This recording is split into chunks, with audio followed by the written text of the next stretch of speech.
మేడ్చల్ జిల్లా ఘట్కేసర్లోని విబిఐటిలో పండిత్ దీన్ దయాళ్ ఉపాధ్యాయ శిక్షణ మహా అభియాన్ ఆధ్వర్యంలో రాష్ట్ర వ్యాప్తంగా నిర్వహిస్తున్న బీజేపీ శిక్షణ తరగతుల ముగింపు సమావేశంలో పాల్గొన్న తెలంగాణ రాష్ట్ర బీజేపీ అధ్యక్షుడు ఎన్ రామచంద్ర పాల్గొన్నారు. రాష్ట్ర వ్యాప్తంగా బీజేపీ జిల్లా వారీగా నిర్వహిస్తున్న 2 రోజుల శిక్షణ తరగతులు విజయవంతంగా ముగిశాయి. ఈ ముగింపు సమావేశానికి హాజరైన తెలంగాణ రాష్ట్ర బీజేపీ అధ్యక్షుడు ఎన్ రామచందర్ కార్యకర్తలకు దిశానిర్దేశం చేశారు. గత 10 ఏళ్ల బీఆర్ఎస్ పాలనలో రాష్ట్రాన్ని దోచుకున్నారని, అందుకే ప్రజలు కాంగ్రెస్ కు అవకాశం ఇచ్చారని బీజేపీ నేత పేర్కొన్నారు. అయితే కాంగ్రెస్ ప్రభుత్వం కూడా అదే దోపిడీదారులు ప్రయాణిస్తూ ప్రజల వ్యతిరేక విధానాలను అవలంబిస్తుందని మండిపడ్డారు. ప్రస్తుత పాలనలో రైతులు, విద్యార్థులు, ప్రభుత్వ ఉద్యోగులు, ఉపాధ్యాయులు మరియు రిటైర్డ్ ఉద్యోగులు తీవ్ర ఇబ్బందులు పడుతున్నారని, ఏ వర్గం కూడా సంతోషంగా లేదని విమర్శించారు. ప్రభుత్వాలు కేవలం కమిషన్ల కోసమే ప్రాజెక్టులను వాడుకుంటున్నాయని ఆరోపించారు. హైదరాబాద్ నగరం మరియు తెలంగాణ రాష్ట్ర అభివృద్ధి కేవలం ప్రధాని నరేంద్ర మోడీ ప్రవేశపెట్టిన Swachh Bharat, Amrut city, startup India, make in India మరియు జాతీయ రహదారుల ప్రాజెక్టుల ద్వారానే సాధ్యమవుతుందని స్పష్టం చేశారు. రాబోయే జీహెచ్ఎంసీ ఎన్నికల్లో బీజేపీ సత్తా చాటుతుందని, 3 కార్పొరేషన్లోనూ భారీ విజయం ఈ లక్ష్యంగా ఈ శిక్షణ తరగతులు కార్యకర్తల్లో కొత్త ఉత్సాహాన్ని నింపాయని ధీమా వ్యక్తం చేశారు.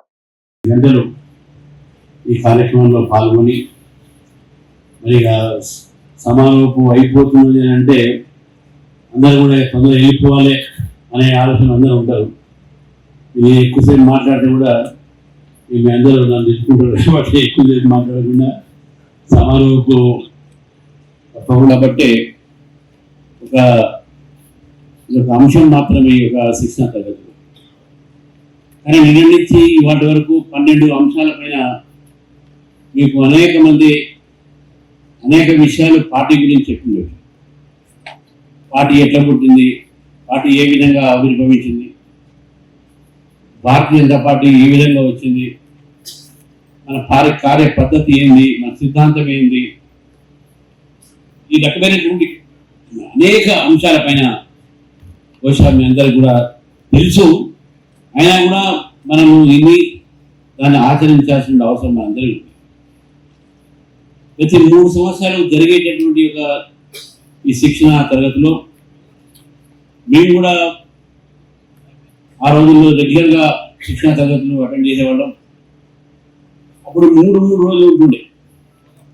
ఇప్పుడు ఒక రోజుకే కిందికి మీదకి అయితే చాలా ఉంది మన్నాడు కదా.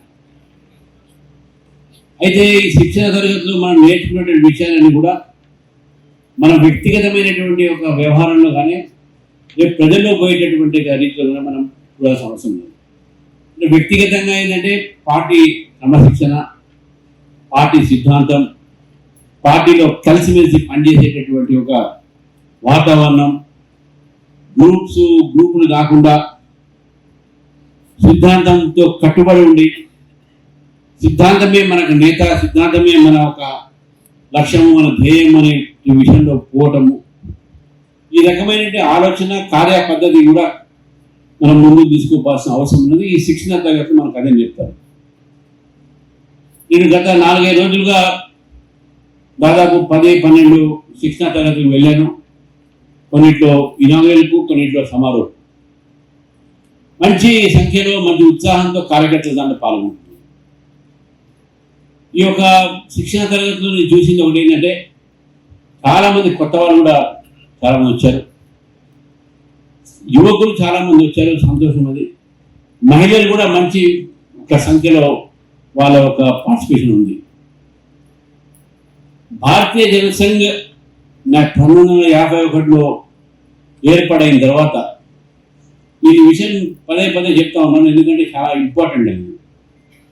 1951లో భారతీయ జనసంఘ్ ఫార్మ్ అయినప్పుడు మన జనసంఘ్ ఫౌండర్ ప్రెసిడెంట్ రాష్ట్రంలో భారతీయ జనతా పార్టీ జిల్లా వారీగా శిక్షణా తరగతులు ఏర్పాటు చేస్తూ ఉన్నారు.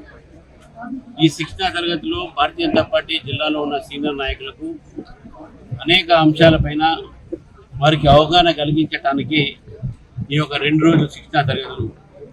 అయితే దీంట్లో ఈ యొక్క శిక్షణా తరగతుల సమారోహంకు నేను రావడం జరిగింది. కార్యకర్తలకు ఒక సందేశాన్ని ఇవ్వడం జరిగింది. తెలంగాణలో ప్రజలు గతంలో ఉన్న బీఆర్ఎస్ మీద, ఇప్పుడున్న కాంగ్రెస్ మీద వాళ్ళు విరక్తి చెందున్నారు.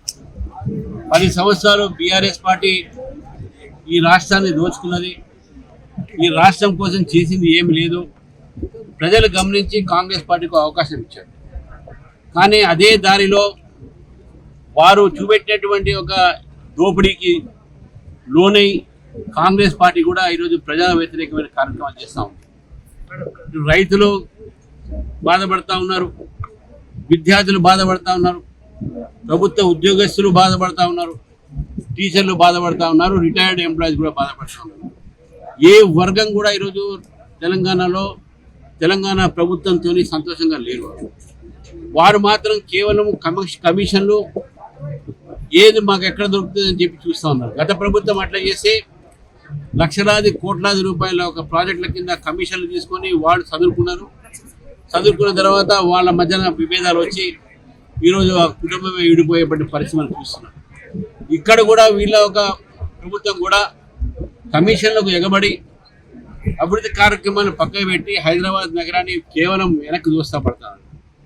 హైదరాబాద్ నగరం ముందుకు పోవాలంటే నరేంద్ర మోదీ గారు తెచ్చినటువంటి అనేకమైనటువంటి ప్రాజెక్టులు ఉన్నాయి.